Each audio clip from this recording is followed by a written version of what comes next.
In the 1980s, three unlikely automotive forces collided, and that collision created a car that nobody really asked for, but Buick built anyway.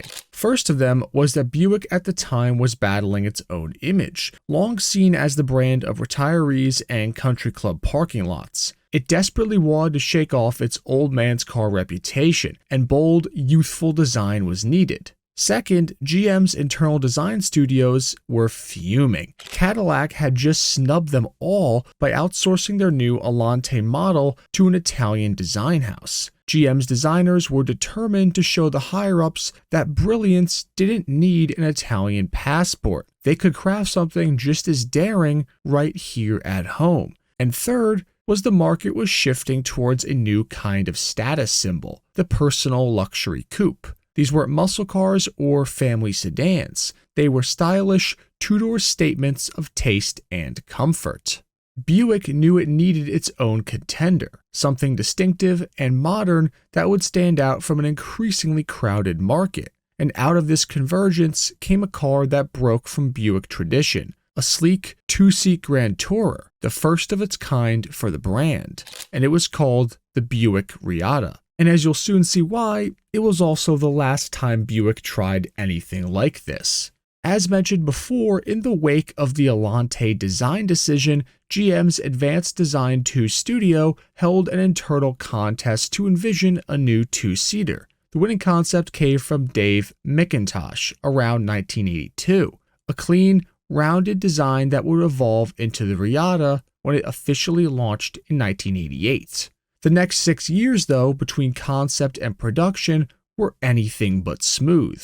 Turning the Reatta from sketch to streetcar meant wrestling with GM's existing hardware.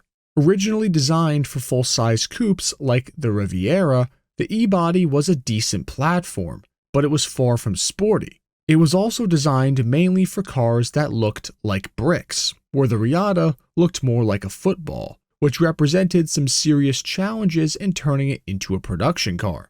But they had no choice. To save costs, the Reatta would have to ride on that same E-body structure. But to get it to fit, they would need to get creative from a design and engineering perspective. Drawing inspiration from contemporary European sports cars, particularly Porsche, they added sharp side creases and a smooth tail panel, plus a stretched nose to balance out the profile of the Reatta. Designers Irv Rybicki and Ted Polak reworked the shape, trimming the bulky front overhang and pushing the nose just far enough forward to give the Reatta a sleek stance. The Reatta looked like if you took any quintessentially 80s angular coupe and just rounded off the edges with a belt sander. The angular idea was still there, but as a whole, it was a lot more slippery. It wasn't screaming for attention necessarily, but it wasn't immune to garnering it either. But while the Reatta looked slippery on the outside, it was something else entirely on the inside. It was boxy, yet surprisingly high-tech. Digital gauges came standard, but the real showstopper was the touchscreen. Yes, a touchscreen. Long before tablets and smartphones were a part of daily life, the Reatta featured a dash-mounted CRT display that handled just about everything. Climate control, audio settings, and even basic engine diagnostics. First introduced in the '86 Riviera, the system was refined for the Reatta, and it felt like something out of the future. Now, this wasn't a fast or responsive touchscreen by any means, but for the time, it might as well have been a NASA computer. And the dashboards of the early Reattas really also ended up looking like mission control, because the entire gauge section was just one big rectangular block of screens that met with another rectangular block coming from the transmission tunnel.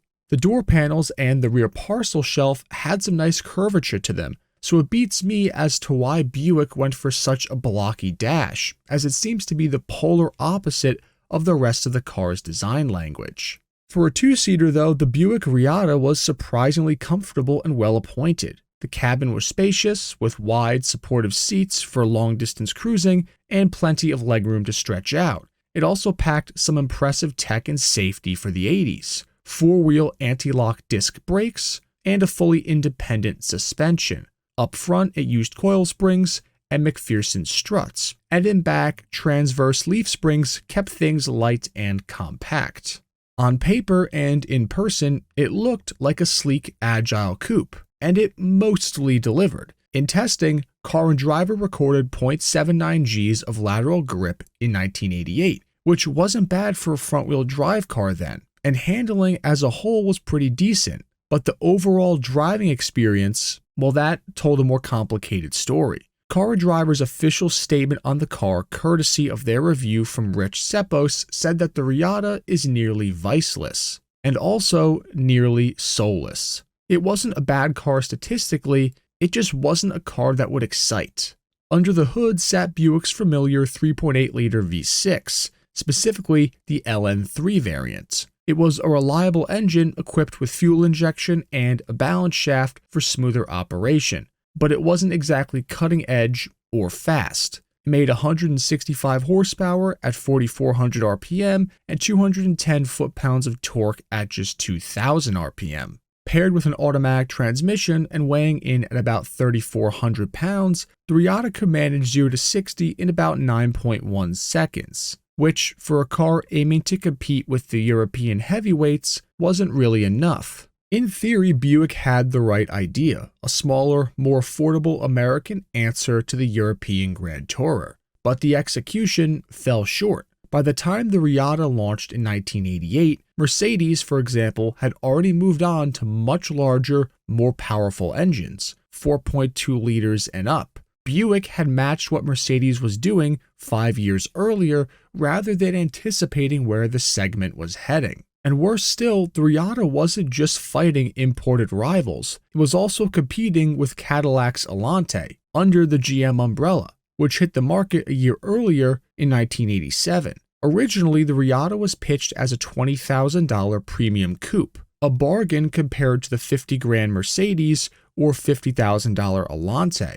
But by the time it hit the showrooms, the sticker read closer to $25,000, and it kept on climbing. By 1981, a base Reatta coupe cost over $29,000, and if you wanted the convertible, that was another $5,000. For a car that was meant to undercut the luxury elite, the Reatta wasn't just starting to feel underpowered, but also overpriced.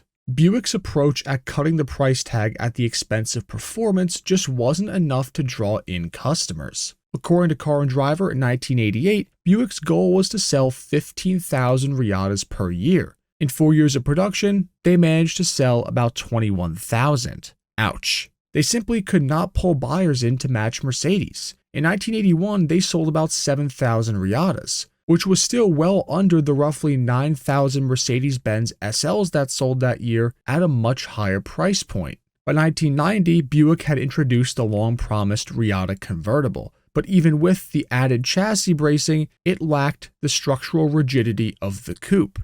The first year's soft top was also a manual, which was a curious oversight in a car that leaned so heavily on high-tech features. Why an automated top wasn't fitted, I don't know. In 1991, they did add a power system mechanism and a hard tonneau cover to hide that folded roof, but the damage was done. With a $5,000 premium over the coupe, convertible sales never really took off. During its short life, the Reatta also saw a few and rare collectible additions. Most notable were the Select 60 models, limited production runs that Buick awarded to its top dealerships. The first one came out in '88, and there were about 55 cars finished in black with tan leather interiors. Not all of them received special badging or trim, which made them more of a you-need-to-know internal reward than a true special edition. But in 1990, Buick tried again with a bit more flair. The second run included about 65 Reattas painted in bright white with vivid red interiors, bucket seats, and larger 16-inch wheels. These later Select 60s stood out more clearly and were among the most distinctive Reattas ever built. But even so, it's not like these are mega collectible. For its final model year in 1991, Buick gave the Reatta a few modest upgrades. It got those 16-inch wheels, which became standard, and the aging 3.8-liter V6 was updated to the L27 version, making 170 horsepower and 220 foot-pounds of torque. But that was too little, too late. Sales plummeted, with fewer than 1,500 cars being built that year, down from more than 7,000 cars in '89 and 1990. With just over 21,000 Reattas built, it was clear this car was costing Buick more than it was making them. And just like that, their sleek, high-tech two-seater quietly bowed out of the automotive arms race. It's probably one of the strangest cars Buick ever made, and while their execution of it was not great by any means, we do have to give them credit for at least trying to make something different, even if it missed the mark. Let me know in the comments down below if you have any personal stories or experiences related to the Reatta. But otherwise, I hope you all enjoyed the video, thank you for watching, and be sure to like, comment, and subscribe, it really helps me out. But I will see you all next time, enthusiasts.